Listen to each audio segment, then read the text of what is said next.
Assalamualaikum warahmatullahi wabarakatuh.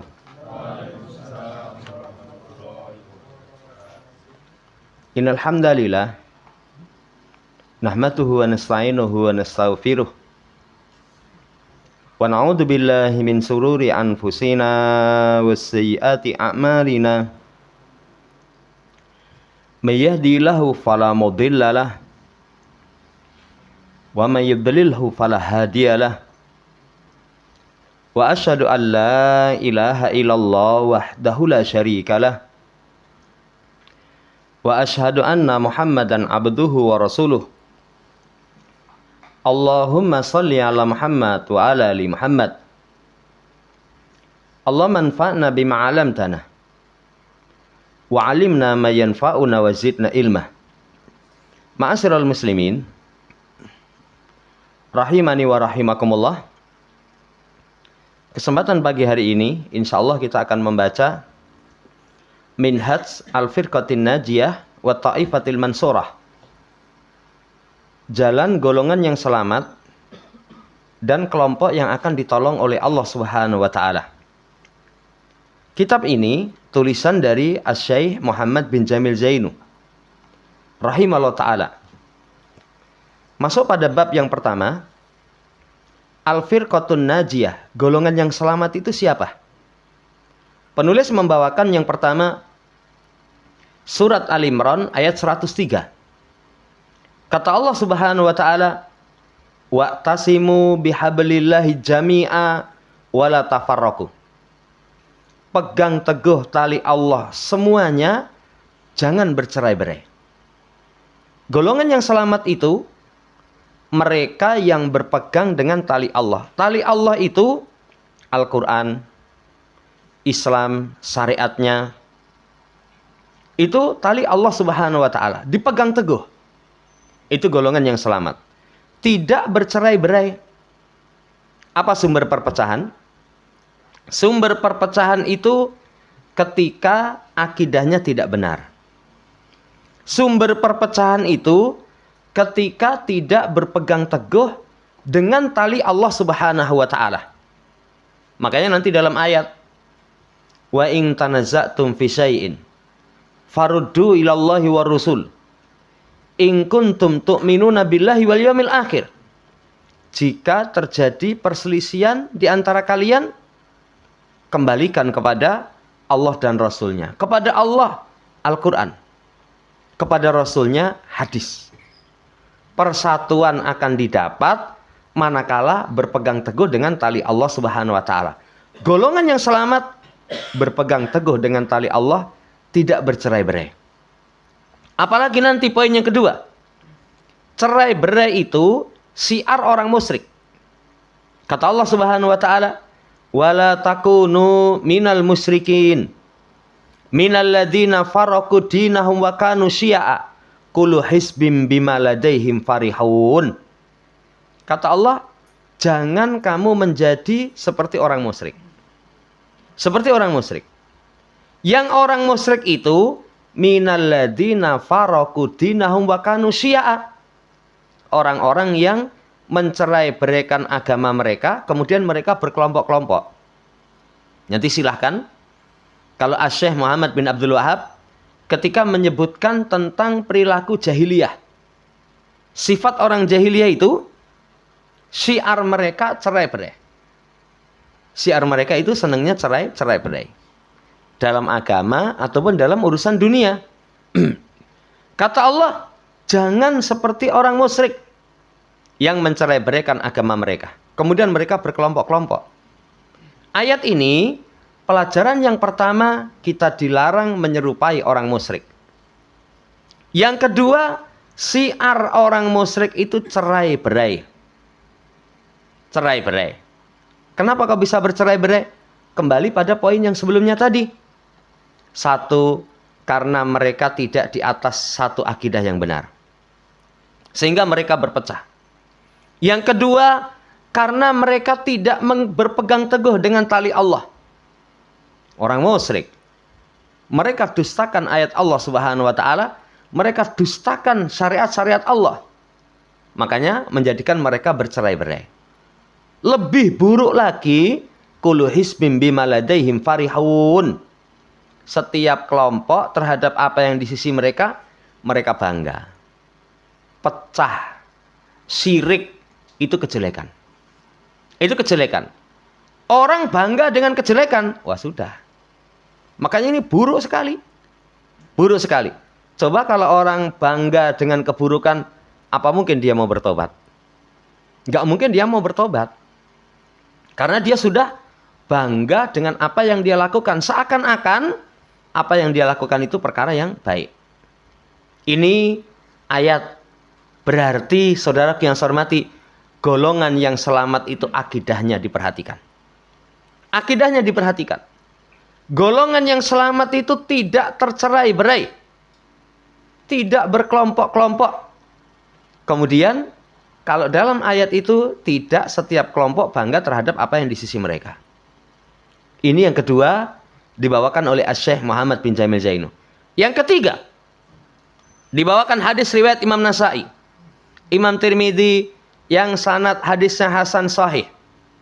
Kata Nabi SAW, usikum bitaqwallah wassam'i wa ta'ah wa in ta'ammara alaikum abdun habasyi fa innahu man ya'is minkum fasayara ihtilafan katsira fa alaikum bisunnati wa sunnatil khulafa'ir rasyidin al mahdiyyin tamassaku biha wa addu 'alaiha binawajid wa iyyakum wa muhdatsatil umur fa inna kulla muhdatsatin bid'ah wa kulla bid'atin dhalalah wa kulla dhalalatin finnar. Hadis ini pertama, Nabi kasih wasiat dengan ketakwaan. Menunjukkan sebaik-baik wasiat itu takwa. Makanya dalam ayat walaqad wasainal ladzina utul kitaba min qablikum wa iyyakum anittaqullah. Sungguh kami wasiatkan kepada utul kitab sebelum kalian dan kepada kalian supaya kalian bertakwa kepada Allah. Wasiat terbaik itu takwa. Itu takwa. Bekal terbaik itu takwa. Apa takwa? Kalau yang umum, melaksanakan perintah, meninggalkan larangan, ikhlas sesuai dengan petunjuk Nabi. Itu orang yang bertakwa. Kalau dalam makna umum, kata Imam Ibnu Katsir, takwa itu taat tidak maksiat, syukur tidak kufur, zikir tidak lupa. Wasiat yang terpenting takwa. Yang kedua, wasiat Nabi SAW, dengar dan taat kepada penguasa muslim. Walaupun yang jadi penguasa itu abdun habasyi, budak dari negeri Habasya. Walaupun misalkan secara fisik, wah, mosok pemimpin kok kayak gitu. Secara fisik. Atau secara nasab, bukan nasab Quraisy, tapi dari budak negeri Habasya. Kalau Allah berikan kepada mereka kepemimpinan, dengar dan taat. Dengar dan taat. Saudara yang saya hormati, dengan catatan selama pemimpin itu muslim. Siapa pemimpin muslim itu? Pemimpin yang punya wilayah resmi, beragama Islam, menegakkan sholat, tidak nampak padanya kekufuran yang nyata. Kemudian aqamu fikum kitab Allah. Mereka tegakkan di tengah-tengah kalian kitab Allah Subhanahu wa ta'ala. Wasiat yang kedua. Yang ketiga, Nabi habarkan, man ya'is minkum fasayara ihtilafan katsira. Siapa yang hidup dari kalian sepeninggalku, sungguh akan melihat perselisihan yang banyak. Nabi sudah habarkan. Nanti kalau kita hidup sepeninggal Nabi SAW itu akan menemukan perselisihan yang banyak. Solusi ketika terjadi perselisihan, wajib atas kalian berpegang teguh dengan sunnahku. Dan sunnah para khalifah yang lurus, yang mendapatkan hidayah. Sunnah khalifah yang lurus mendapatkan hidayah, Abu Bakar, Umar, Utsman, Ali radhiyallahu ta'ala anhum ajmain. Kemudian tamassaku biha, pegang teguh dengannya, gigit dengan gigi geraham. Wasiat Nabi SAW yang ketiga, ketika terjadi perselisihan, bukan mutung. Kan ada orang terjadi perselisihan mutung. Podo-podo wong Islame pendapatnya beda-beda. Wis yen ngono pindah Kristen sisan. Wah, itu rusak. Kan ada orang mutung. Nih, sholat jamaah di rumah katanya dosa. Kudune masjid. Yang lain ngomong di rumah boleh. Wis neng ngono rasa sholat sisan. Itu rusak. Terjadi perselisihan bukan mutung. Bukan ketika terjadi perselisihan itu, ya wes kono-kono. Malah ada yang parah itu. Perselisihan sesama muslim tapi lakum dinukum waliyadin. Itu ayat untuk orang kafir. Yang orang kafir lakum dinukum waliyadin. Tapi sama muslim bukan seperti itu. Kalau ada perselisihan, kembalikan kepada sunnah Rasul SAW dan sunnah khalifah yang lurus. Ini wasiat yang ketiga. Wasiat yang keempat, hati-hati dari perkara yang diada-adakan.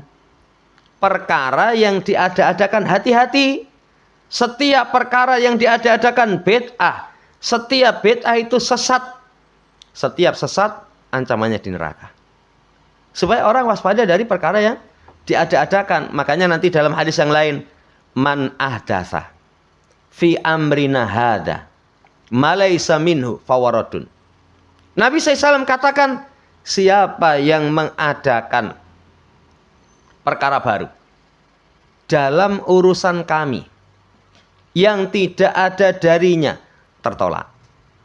Jadi perkara yang diadakan itu catatannya 3 tadi. 1, perkara baru yang diadakan. Kedua, dalam urusan kami. Apa urusan Nabi SAW? Urusan berkaitan dengan agama. Makanya kalau urusan di luar agama kita mengada-adakan, itu tidak terlarang. Cuman pertimbangannya kemaslahatan madharat itu saja. Iya. Kenapa ini disampaikan? Karena banyak orang yang bahasa kita gagal paham. Wes, ketika disampaikan setiap perkara yang diadakan itu bid'ah, setiap bid'ah itu sesat, setiap sesat di neraka. Ngamuk. Langsung akhirnya digadokke dengan perkara-perkara yang bukan perkara Rasul SAW.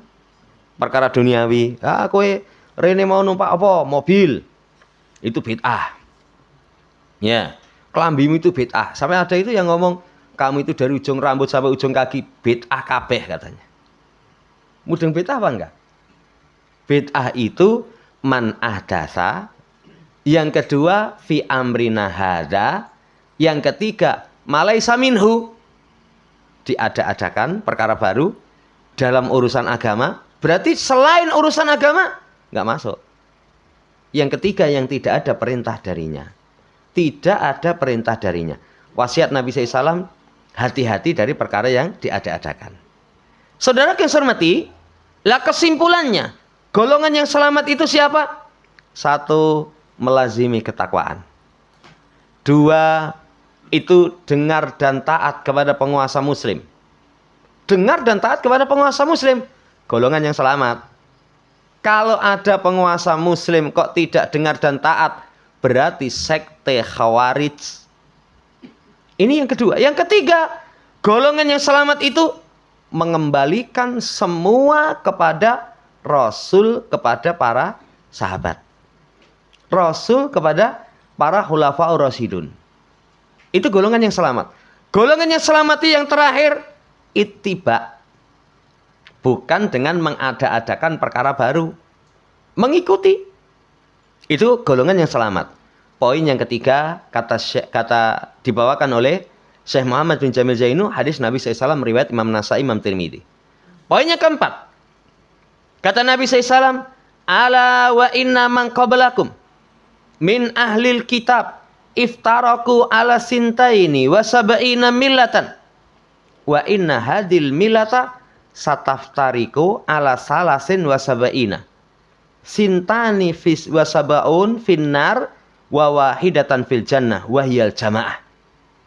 Nanti kalau dalam lafaz yang lain, kulluhum finnar illa millatan wahidatan ma'ana alaihi wa ashabi. Kata Nabi SAW, ketahuilah, sesungguhnya ahlul kitab sebelum kalian terpecah menjadi 72 golongan. terpecah menjadi 72 golongan. Kemudian umat ini akan terpecah menjadi 73 golongan. Ternyata orang Yahudi, orang Nasara itu pecahnya keras. Keras. Orang Nasara itu kalau bukan gereja golongannya, di luar golongannya apa boleh masuk? Nggak boleh masuk. Cari bantuan aja harus kepada golongannya. Jadi tak kirain kalau gereja ini itu podo. Enggak, mereka berpecah, berselisih. Keras. Yang orang Islam bisa mending. Orang Islam itu pecah itu kita mampir sholat di masjidnya masih boleh. Kecuali satu golongan. Golongan apa? LDII. Ya, tapi kalau selain itu, LDII itu Khawarij, sekte Khawarij. Jadi menganggap di luar kelompoknya itu kafir. Tapi kalau selainnya masih boleh kok. Yahudi Nasara terpecah menjadi 72. Kemudian umat ini terpecah menjadi 73. 72 di neraka, 1 di jannah. Siapa 1 di jannah itu? Walhamdulillah, Nabi tidak sebutkan ormas golongan. Tapi Nabi menyebutkan sifat.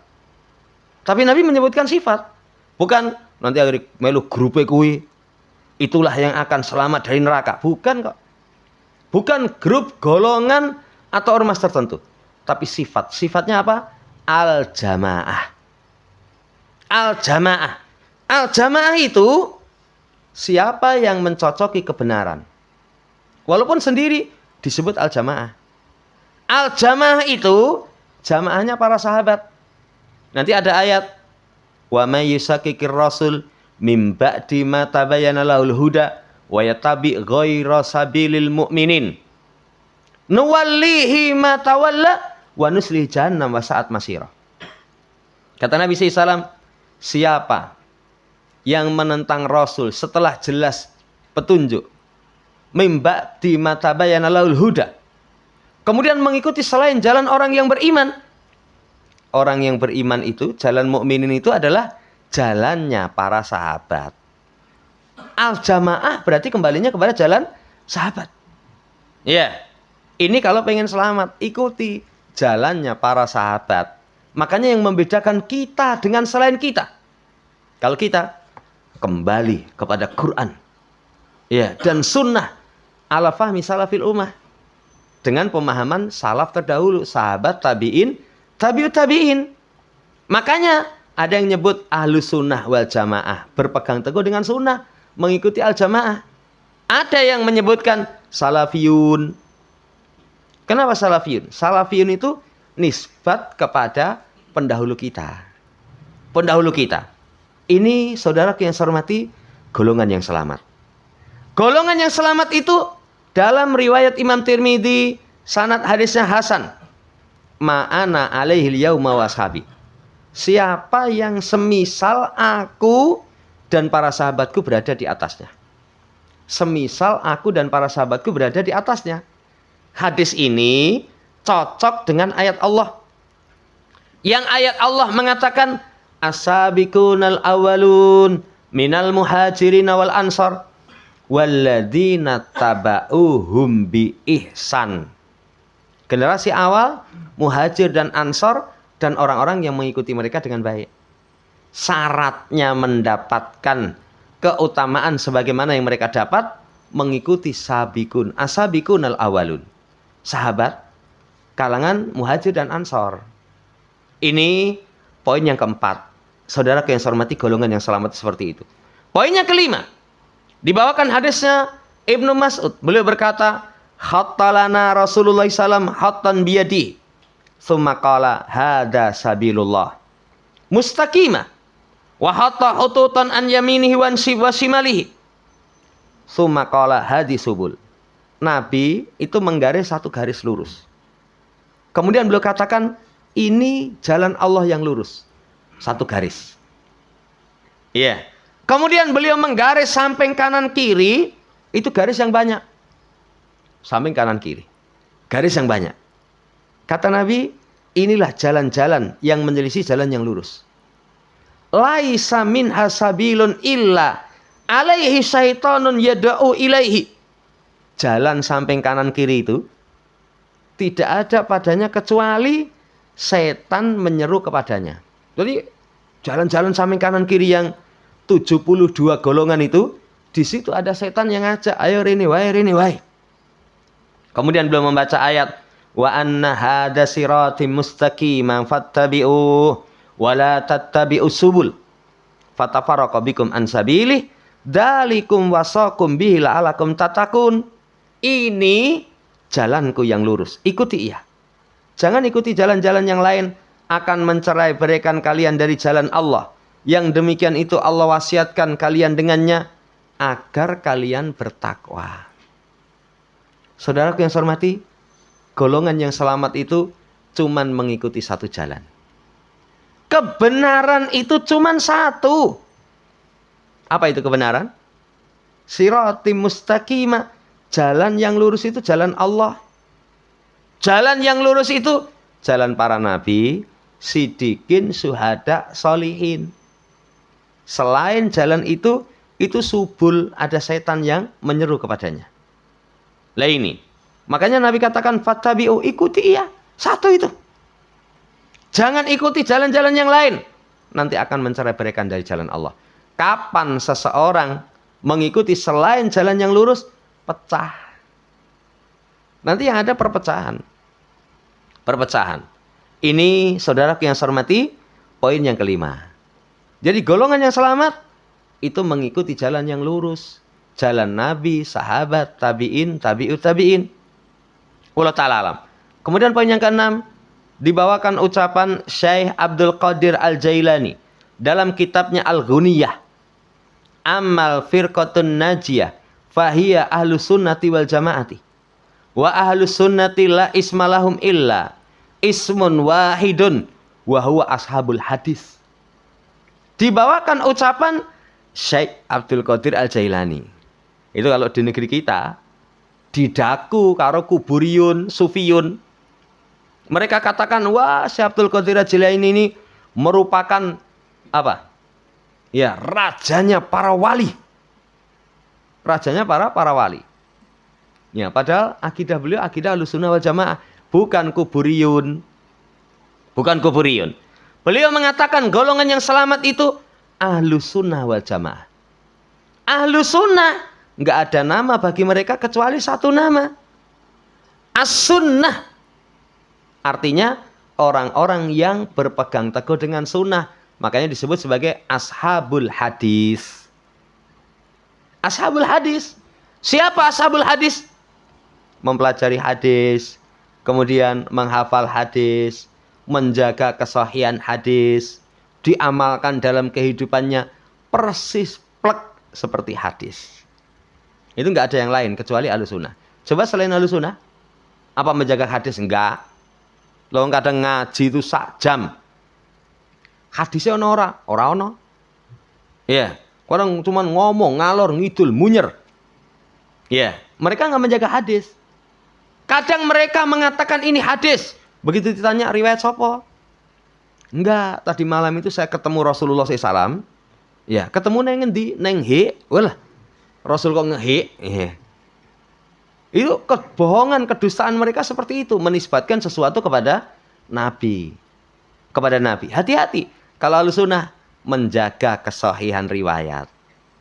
Poin yang keenam. Golongan yang selamat. Kembali lagi. Senantiasa berpegang teguh dengan hadis Rasul SAW. Semua amalannya. Qalan Nabi. Qalan Nabi. Qalan Nabi. Rawahu. Sahih. Itu ciri mereka. Yang ketujuh, ya'murunallahu subhanahu wa ta'ala an na'tasimu jami'an bil Qur'anil Karim wa alla nakuna minal musyrikin al mutafarriqina fi dinihim syi'a wa ahzaba wa yuhbiruna rasul al karim anal yahuda wan nasara tafarraqu katsiran wa annal muslimina sataftariku saya tafarraquna aksara minhum wa anna hadil firaqa satakunu urdatan lidukhulin nar liinhirafiha. Ya, Allah memerintahkan kita pegang teguh semuanya dengan Quran. Tadi kita sampaikan tali Allah itu apa? Quran, syariatnya, Islam. Allah perintahkan berpegang teguh. Allah melarang jangan menjadi orang seperti orang musyrik yang mereka mencerai-beraikan agama, berkelompok-kelompok, bergolong-golongan. Makanya dalam Islam nggak boleh bergolong-golongan. Nggak boleh bergolong-golongan. Di negeri kita itu golongannya wah sudah.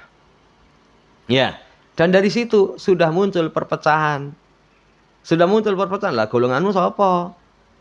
Oh, saya pernah tanya, hari rayanya kapan? Lah golonganmu apa? Ya, saya mikir golonganku apa? Golonganku O. Golongan darah. Ora nyambung ya. Ya, ini bercerai-berai. Ya, demikian pula Rasul mengabarkan Yahudi Nasara terpecah banyak, Muslimin akan terpecah lebih banyak. Nah, semua kelompok ini itu terancam masuk neraka karena penyimpangan mereka, jauhnya dari kitab Allah dan sunnah nabinya. Golongan yang selamat itu nanti akan masuk jannah, yakni al-jamaah. Al-jamaah itu al-mutamassikuna, al-mutamassikatu bil kitabi was sunnati shahihah, yang mereka berpegang teguh dengan Quran dan sunnah yang sahih. Wa amila ashabur rasul sallallahu, dan yang diamalkan oleh para sahabat. Makanya tadi kita bawakan penjelasan ulama, al-jamaah itu al-haq. Al-haq itu Al-Quran, al-hadis. Itu al-haq. Al-jamaah itu jamaah para sahabat. Jamaah para sahabat karena kebenaran itu yang paling bagus penerapannya di masa para sahabat. Wallahu ta'ala alam, ditutup dengan doa Allahumma ja'alna minal firqatin najiyah wa wafqal muslimin li ayyakuna minha. Ya Allah, jadikan kami termasuk golongan yang selamat, kemudian beri taufik kepada kaum muslimin supaya mereka menjadi golongan yang selamat. Ini satu bab, insya Allah di pertemuan seterusnya masuk pada bab yang kedua. Nah, silakan kalau di rumah punya buku itu di bawah. Ini kalau pesan di Pustaka Ukhuwah ini kemarin berapa? Nggak sampai 50 kayaknya. Cuman 30 berapa itu kayak. Kalau nggak keliru. Ya nanti sehingga nanti bisa disimak. Kalau ada yang perlu dikasih tambahan catatan, tinggal dimasukkan.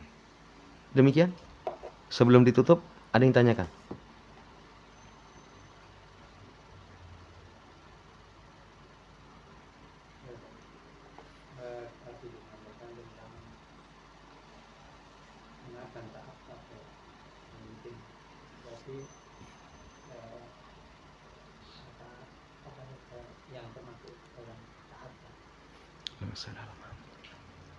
Jadi ketaatan kepada pemimpin muslim. Tadi kita cerangkan ciri-ciri pemimpin muslim. Orang muslim punya kekuasaan, punya wilayah, menegakkan sholat, tidak nampak padanya kekufuran yang nyata, menegakkan kitab Allah di tengah kalian. Itu pemimpin muslim. Ketaatan apa yang kita harus taat? Ketaatan kepada pemimpin muslim itu para ulama terbagi menjadi 3. 1, taat yang sesuai dengan Quran dan hadis, wajib. Misalkan hari raya, puasa, itu sesuai dengan hadis Nabi SAW, wajib taat. Yang kedua, ketaatan yang tidak berkaitan dengan perkara agama. Perkara dunia yang mendatangkan maslahat, itu juga wajib taat. Kalau saya kasih contoh, misalkan kita lewat di perlintasan kereta api. Itu semua pengendara ketika kereta api lewat harus ngalah. Itu perintah penguasa. Ya, itu harus ngalah. Itu perkara yang bersifat duniawi tapi mengandung kemaslahatan. Makanya jangan dibantah, nanti dalile. Jadi kalau ada kereta lewat kita harus madeg, nanti dalile. Itu perkara duniawi mendatangkan kemaslahatan. Wajib. Ya ngeyel, ya sekarangmu. Kereta lewat. Mas madeg sih mas. Ini ketaatan kepada penguasa. Orang no dalile, ya wis. Nyebrango lah. Ya, pengen ndang cepet neng akhirat. Itu yang kedua. Yang ketiga, itu perintah berkaitan dengan maksiat.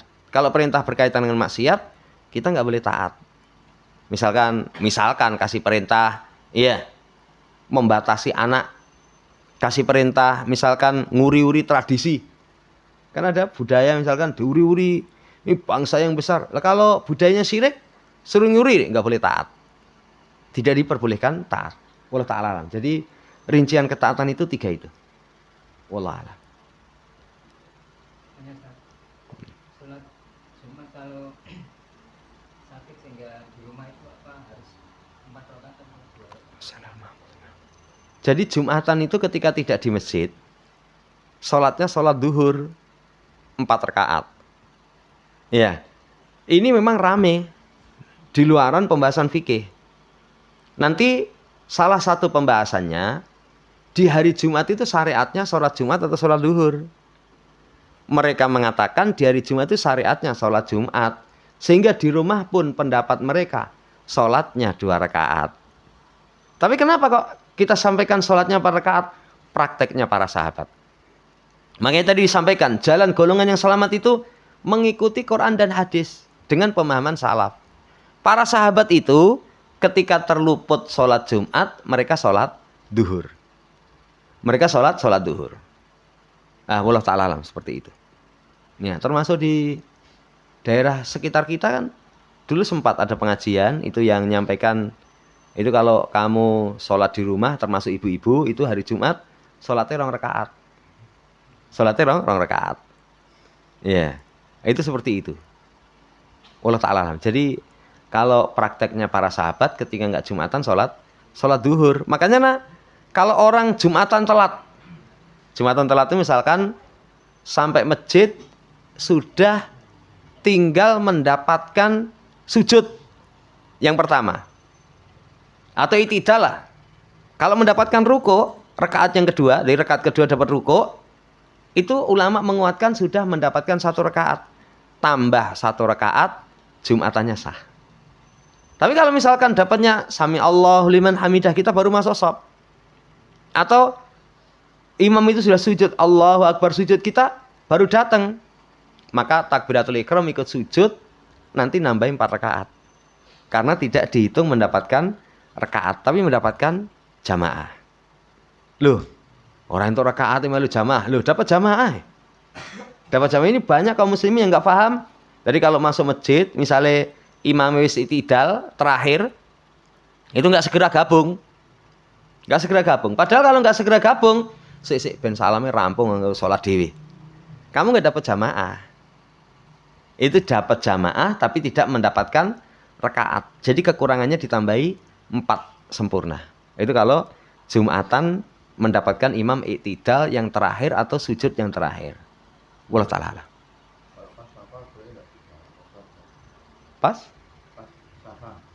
Ketika safar, Jumatan itu nggak boleh jamak qashar. Nah, ini termasuk catatan para fuqaha. Jadi kalau kita safar, pengen jamak qashar dengan asar, jangan ikut Jumatan. Loh, kok nggak ikut? Kan kalau safar, Jumatan nggak wajib. Tapi kalau orang ikut Jumatan, nanti dia sholat asarnya pada waktu asar. Boleh dia sholat qashar. Tapi kalau dijamak dengan asar nggak boleh, walaupun banyak. Saya pernah khutbah di mana itu habis salam, Assalamualaikum warahmatullahi itu langsung berdiri jamaah lagi. Saya tanya, niku sholat napa? Itu jamak qashar dengan asar. Ya, cuman karena kita di situ ya cuman Jumatan, warna rangke malah rame. Ya kalau secara fikih nggak bisa dijamak dengan asar. Wallahu ta'ala. Cukup.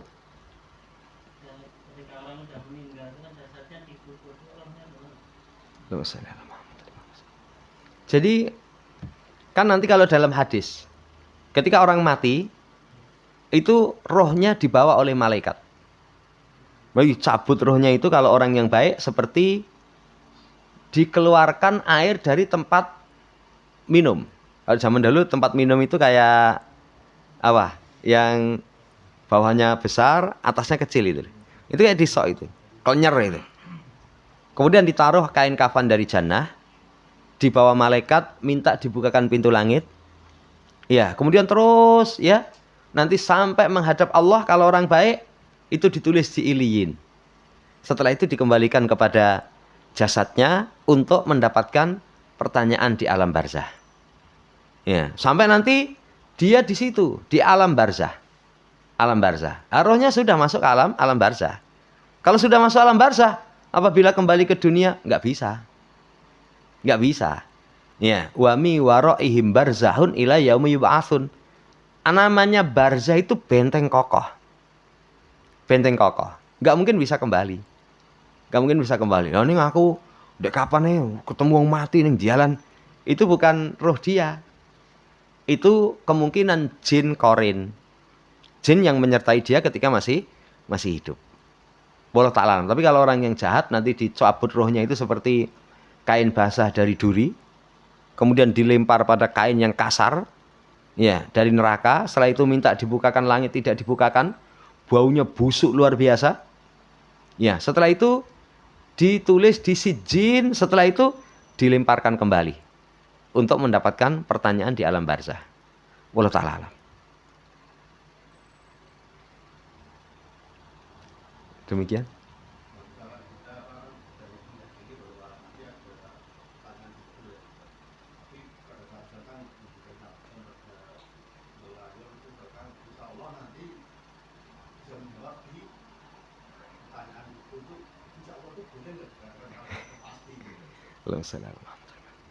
Jadi kita nggak berani kayak gitu.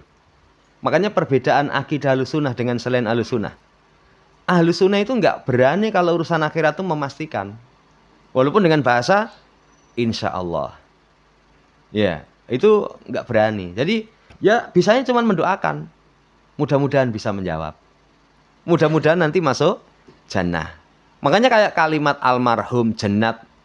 Itu kalau dalam pandangan Ahlussunnah kurang tepat. Yang tepat rahimahullah, rahimahullah. Ya, ini termasuk kalimat seperti itu. Ya, saya kemarin takziah di mana itu juga begitu. Sing kasih sambutan itu saya nggak senang, itu malah sambutan kayak itu tuh gojekan itu. Jadi wis gojekan terus dia puji berlebihan, misalkan dengan kalimat-kalimat iki wongnya apa wis mlebu jannah. Wah, kita nggak bisa memastikan. Pertanyaan di alam barzah lewat. Ya. Yeah. Ini orangnya itu di organisasi kami. Jasanya luar biasa. Di masyarakat kami, di masyarakat kita juga luar biasa.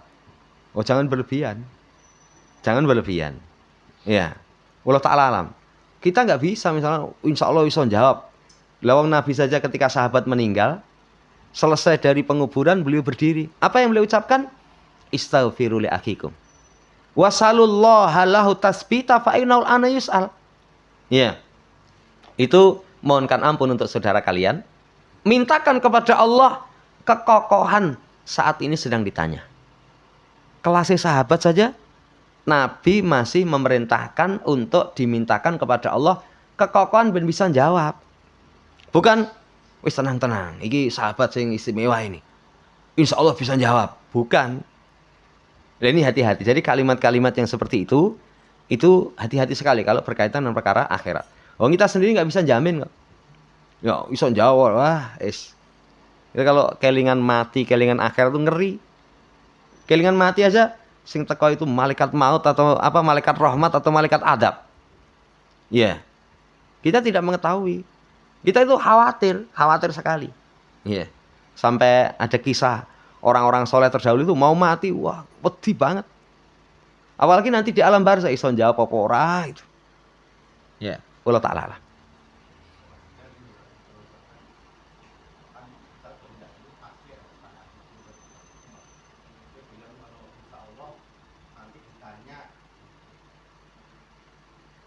Bisa jawab gitu ya?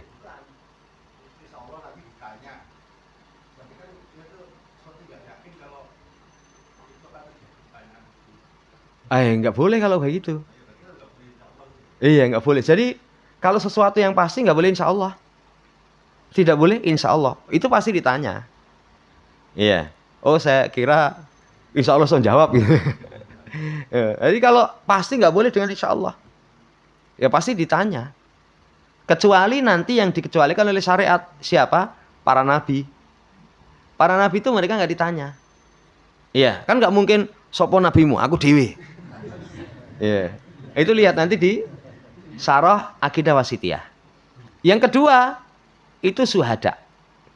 Syuhada itu menjadikan mereka selamat dari fitnah kubur. Selamat dari fitnah kubur. Kalau syuhada itu selamat, berarti sidikin pasti selamat. Itu pengecualian. Kalau enggak, ya pasti ditanya kita. Wallahu ta'ala alam. Saya pahami tak kira wis mesti iso jawab. Oh, jadi kalau perkara yang pasti jangan. Misalkan orang yang mentauhidkan Allah jamin jannah. Jamin jannah. Itu pasti. Jadi insya Allah masuk jannah. Ya enggak, kalau insya Allah itu masih orang itu masih mungkin. Dia mentauhidkan Allah, insya Allah nanti. Ya, itu pun kita nggak bisa memastikan. Wallahu ta'ala alam.